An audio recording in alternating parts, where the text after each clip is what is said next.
Magandang araw. Si Ding Dong Dantes po ito. On the way na po ba to the evacuation center kasi may banta ng pagbaha sa inyong area? Remember, SMS para hindi maging hassle ang paglikas. S for switch off.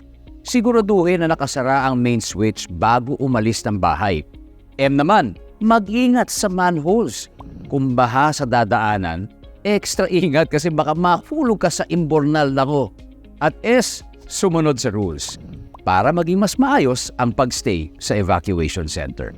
So switch off, mag-ingat sa manholes at sumunod sa rules. SMS para sa ligtas na paglikas kapag may pagbaha. Dahil #panatag ang may alam.